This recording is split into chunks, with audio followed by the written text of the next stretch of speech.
Welcome to The Explainer. Today, we're taking a really fascinating journey into how massive, centuries-old beliefs are actually built.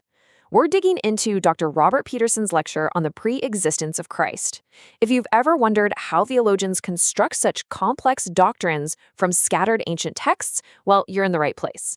Our goal today is to impartially map out this dense framework together and extract the precise logic Dr. Peterson uses to build his case.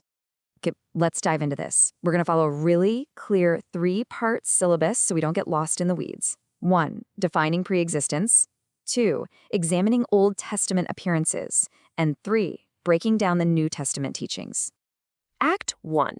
Defining Christ's preexistence. You know, in academic theology, establishing incredibly precise language right out of the gate is absolutely essential. So, what are we actually talking about here? Dr. Peterson defines preexistence within Christology as the doctrine that the eternal Son existed prior to the human Jesus being born in Bethlehem. The core thesis here is a stark contrast of beginnings. While the human life is said to have begun in the first century, the lecture posits that the life of the eternal Son never had a beginning at all. It's just eternal. Now, here's a really fascinating distinction made in the source. While the whole Godhead, Father, Son, and Holy Spirit is considered eternal, Dr. Peterson notes that preexistence is a term applied only to the Son. Why? Because the term implies a change in mode. The Father and Spirit maintain the exact same mode eternally, but the Son, according to the lecture, experienced a distinct change from a pre-incarnate state to an incarnate state. To map out this change in mode, Dr. Peterson uses what's called the two-states doctrine. Think of it like tracking the exact same person transitioning through historical phases. We start in eternity past. That's the pre-incarnate state. Then, this transitions into the state of humiliation, which encompasses the earthly life and death of Jesus. And finally, this shifts into the state of exaltation, spanning from the resurrection to a future coming. The theological anchor for all of this? Pure continuity. That brings us to Act 2, Old Testament appearances. Let's look at the retroactive evidence Dr. Peterson uses to build his case. A completely crucial piece of this puzzle is the academic term Christophany. This is defined as a visible manifestation of the pre-incarnate Son of God to human senses in the Old Testament. The lecture argues that certain ancient encounters with God weren't just, general divine appearances, but definitive proof that the Son was actively interacting with humanity way before the first century. Dr. Peterson sets up his first major scriptural proof by uncovering a fascinating literary structure in the Gospel of John. He points out that the author uses an inverted parallelism, actually scholars call this a chiasm, to deliberately connect two major Old Testament passages, Isaiah 6 and Isaiah 53. By mirroring these references, the text intentionally links the overwhelming, majestic glory seen by the ancient prophet Isaiah directly to the earthly Jesus. And this all culminates in John 12:41, which simply reads, Isaiah said these things because he saw his glory and spoke of him. According to Dr. Peterson's framework, this is a massive theological claim. It concludes that the terrifying Lord of hosts that Isaiah saw sitting on the heavenly throne centuries earlier was actually the pre-incarnate Son. Next, the lecture shifts to what Dr. Peterson calls controversy theology. This is featured prominently in John chapter 8, and it's an intense, deliberate confrontation.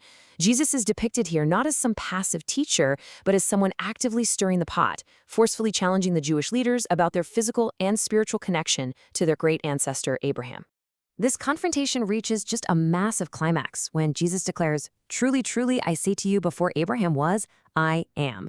Dr. Peterson explains that scholars recognize this as a direct invocation of the divine I am declarations from Isaiah 45. So within this theological framework, this isn't just a claim to be older than Abraham. No way. It's an unmistakable claim to eternal preexistence and absolute deity, which, by the way, is exactly why the text says his listeners immediately picked up stones. Let's move to our final section, Act 3, New Testament teachings. How did the New Testament authors explicitly build out these mechanics? To understand how these texts operate, Dr. Peterson shares this absolutely brilliant analogy from a German scholar. John is like a river in which a child can wade and an elephant can swim. I love that. It captures the idea that these biblical stories are incredibly accessible on the surface, yet they house massive, complex theological depths beneath that you could literally spend a lifetime exploring. We can actually use that elephant in the river analogy to unpack the timeline paradox of John the Baptist. Historically and mathematically, human chronology tells us John the Baptist was born 6 months before Jesus. Yet, stepping into the divine chronology, John the Baptist says the one coming after him actually ranks before him, literally because he was before me. I mean, a younger cousin shouldn't claim prior existence unless, as the lecturer argues, the text is wading into the deep waters of eternal preexistence. Let's see how this builds in the letters of Paul, specifically that famous logical sequence in Philippians chapter 2. Step 1, he existed in the form of God. Step 2, he did not count equality a thing to be grasped. Step 3, he emptied himself. And step 4, he took the form of a servant. Dr. Peterson emphasizes that the structural logic right here is undeniable. Taking the form of a servant in step 4 absolutely necessitates a pre-existing reality in the form of God from step 1. Simply put, you can't empty yourself into an incarnation if you didn't exist prior to it. This prior existence is further cemented by analyzing the Son's role as the creator agent. If we rapidly synthesize Dr. Peterson's analysis of Colossians, Hebrews, and John, a shared architectural claim emerges. Colossians says all things were created through him. Hebrews says God created the world through the Son. And John says in the beginning was the Word. The framework argues that if the Son was God's active agent in creating the universe, logic dictates he clearly had to exist before Bethlehem. But Dr. Peterson wraps up his lecture with this fascinating historical pivot. Long before church councils gathered to meticulously map out this complex theology, the everyday grassroots practice of the early Christians already treated Jesus as the pre-existent God. Their worship actually preceded their academic understanding. They sang hymns to him, believed in him for salvation, were baptized in his name, and partook in the Lord's Supper. Their daily human practices were deeply rooted in a theology they hadn't even fully formalized yet. Which leaves us with a really compelling question to ponder.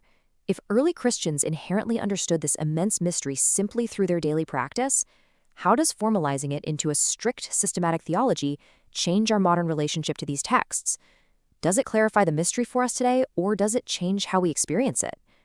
Thank you so much for joining me on this explainer. Keep questioning, keep learning, and I'll catch you on the next one.